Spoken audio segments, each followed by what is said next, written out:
misalkan ya Pak Kiai, misalkan kelihatannya eh, yang membedakan lah tadi itu ya, supaya berjelas lagi.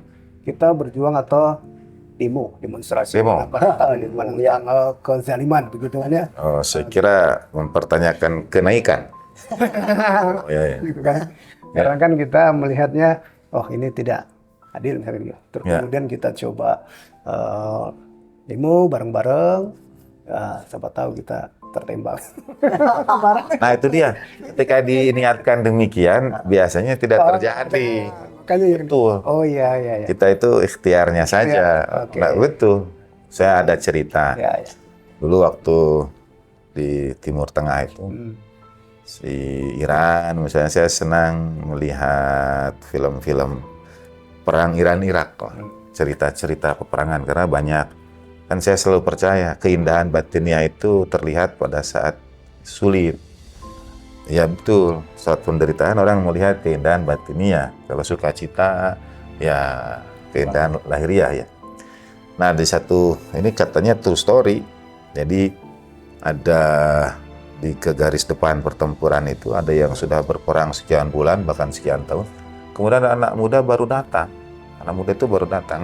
Malamnya dia ikut briefing atau rapat persiapan operasi besok lah, mau kemana gitu.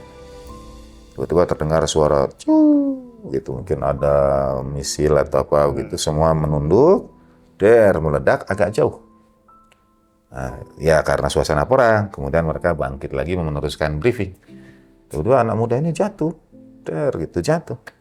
Rupanya dari bom yang meledak agak jauh, pecahannya itu ada satu yang terbang persis kena ke ulu hatinya anak ini. Ya. Dan dia syahid tanpa pernah menembakkan satu butir peluru pun. Nah, ini tidak tahu nih ya. Nah, karena kalau kata seorang ulama Bahjah, mati syahid itu diawali dengan hidup sebagai seorang syahid. Hidupnya sudah seperti orang syahid. Ya, artinya ya ketulusan, dijalani hidup sebagai seorang syahid. Ini yang sulit, ini yang berat ya. Misalnya ada seorang juga, ini cerita dari sana, yang setiap hari itu pagi hari, mungkin ini hal kecil bagi sebagian, bagi saya besar. Dia selalu memandikan diri. Kan setiap hari kita mandi misalnya, tapi mandi biasa. Kalau dia memandikan dirinya dengan mandi untuk jenazah. Sebetulnya kan mandi sama aja, tapi niatnya itu beda. Jadi hari itu dia sudah, nah itu hidup sebagai seorang syahid. Dia udah memandikan dirinya dengan mandi besar itu tiap hari. Nah kan berat ini. Gimana Kiai kalau kita hubungkan dengan El-Hur tadi Kiai? Oke. El-Hur tadi kan waktunya itu dari misalnya kesadaran itu sangat sempit. Kata Kiai tadi kan syahid itu kehidupannya itu adalah syahid. Ya. Nah itu gimana? Ya, itu yang membedakan. Sebetulnya El-Hur ini dalam telusuran sejarah, dia ini tidak punya silsilah nasab yang biasanya di antara bangsa Arab itu ada tokoh-tokoh, ada bangsawan-bangsawan. Dia ini tidak dikenal silsilah kakek moyangnya itu sebagai tokoh. Maksudnya adalah dia ini orang yang meniti karir benar-benar dari bawah, dari nol. Tanpa bin aja Kiai. Ya? Tanpa bin. Apa tuh? Bin. Ya tanpa kamu anak siapa. Gitu. Oh, tanpa bin. Ya. Saya kira bin sebagai badan. Ya, tanpa bin, tanpa ibn. Betul. Tanpa ibnu siapa, tidak. Ya. Tidak dikenal di catatan sejarah dia ini keturunan siapa. Artinya dia meniti perjuangan betul-betul dari nol sebagai orang kecil yang sampai ke tahapan pimpinan pasukan. Dia meniti karir. Artinya dia orang yang sebenarnya sungguh-sungguh kerja keras, berjuang.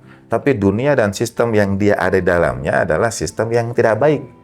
Dianya sendiri kerjanya sungguh-sungguh sampai diangkat jadi pimpinan pasukan. Kemudian dapat berbagai hoaks itu tadi, berbagai fitnah, dusta. Tapi dia sendiri meniti hidupnya dengan sungguh-sungguh dan jujur. Orang yang ya sampai berkarir. Tapi kan dunia dia memang dunia yang seperti itu. Jadi hidupnya sebenarnya hidup yang Syahid itu. ya hidup sebagai seorang syahid, hidup yang baik. Hanya ketika berhadapan, misalnya dia mendengar selama ini berita tentang Sayyidina Husain itu ketika bertemu dengan sosoknya ternyata tidak seperti itu. Maka dunianya runtuh seketika. Tapi dia karena tumbuh terbiasa sebagai orang jujur, hidup syahid tadi, dia memilih mengikuti hati nuraninya. Ya, karena selalu kalau sudah terbiasa ketika hati nurani ini yang benar ini gitu. Karena itu tadi. Hati nggak pernah bohong. Allahumma sholli ala sayyidina Muhammad wa alihi wasallam. Artinya kita bisa mungkin ada sistem yang tidak baik tapi tetap jujur, tetap tidak ikut arus, bisa saja meniti karir, jalan bersih misalnya. Contohnya seperti Al-Hur, dan ternyata bertahan di dunia yang sistem yang misalnya dia bersih, sistemnya tidak, dia bertahan itu kemudian Tuhan ganjar. Berarti berlian tetaplah berlian walaupun di dalam lumpur. Saya boleh tambahkan kata setelahnya, kata Bapak tadi, berlian? Berlian tetaplah berlian walaupun di dalam lumpur. Cakep. Dilanjut. Sudah, Kiai. Oh sudah. Saya kira sudah siap ya. Sudah siap. Ya begitu. Sekali lagi berhubungan dengan kesahidan dan kematian. Ini berhubungan dengan sosok Imam Husain sendiri ya. Ya. Ada sebuah riwayat atau keterangan bahwa kematian itu yang membangkitkan, begitu kan? Imam Husain. Ya. Mungkin ini sedikit bisa dikorelasikan hadis yang saya pernah dengar dari Bapak. Masya Allah. Husain mini wa ana min Husain. Artinya Husain dariku dan aku dari Husain. Ya. Ini yang aku dari Husain itu saya tidak seberapa paham. Anggaplah misalkan kalau misalkan Yai dari orang tuanya, oke, saya paham. Tapi orang tuanya dari Yai saya belum seberapa. Wah, saya kira kurang lebih analoginya seperti bisa buntu. Berarti berhasil. Allah, salah. Berlian tetap berlian. Ya. Baik, yang pertama, jadi lupa nih apa yang mau disampaikan. Sebelum Husain minni wa ana min itu yang mana tadi bagian bawah? Bagian sebelum kalimat Husain minni wa ana min Husain itu? Kematian menghidupkan. Oh ya, kematian menghidupkan. Sebetulnya ada riwayat berbunyi al-mauti fil hayati makhurin wal hayatu fil mauti qahirin. Kematian ada pada kehidupan yang ditaklukkan. Jadi kita hidup tapi tidak bisa apa-apa, kita takluk, kita terpenjara, terikat, berbagai sebagainya. Itu sebetulnya seakan-akan kita mati karena kita takluk.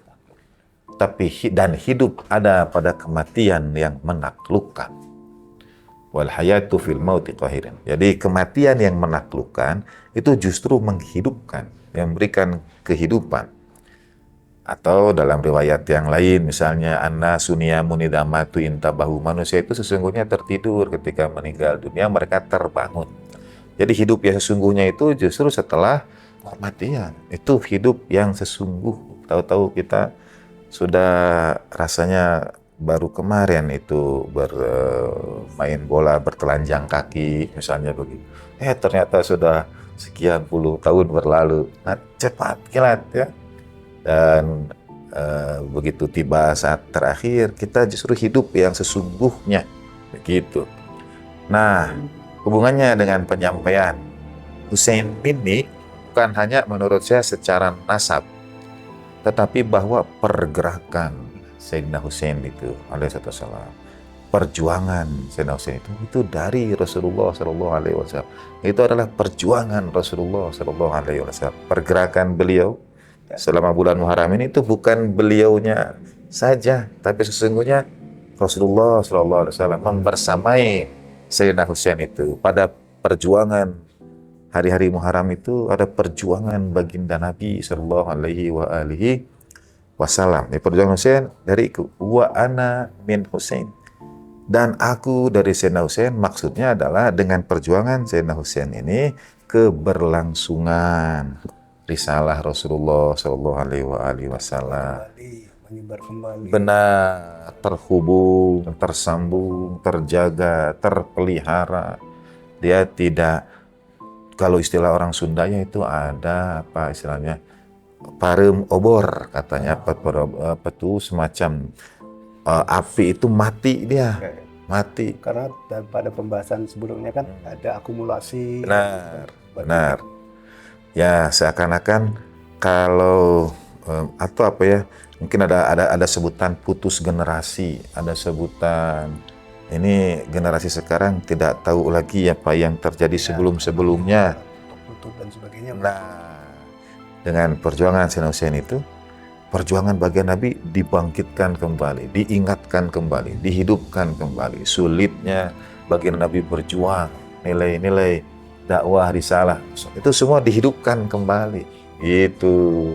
Demikian pula orang-orang yang berusaha, setiap mereka yang berusaha untuk memperingati apa yang terjadi pada Sayyidina Husain, sebetulnya menghidupkan kembali, mengingatkan kembali, apa ya, menghangatkan kembali, membicarakan kembali. Sekarang kita sudah quote unquote berada dalam situasi yang tenang, damai, Islam katakanlah menyebar, beragama tidak ada kesulitan, tapi sesungguhnya apa kita tidak mengingat kesulitan, penderitaan, perjuangan baginda Nabi ketika berdakwah itu, karena suasana sudah kayak beginilah, kita sudah merdeka, apa kita tidak mengingat perjuangan para pahlawan, sulitnya mereka dulu berjuang. Udah, kita udah merdeka, lupakan aja, nggak usah kita ingat, yang udah, kan tidak. Bangsa yang besar adalah bangsa yang menghargai jasa para pahlawannya, jas merah, jangan sekali-kali melupakan sejarah, gitu.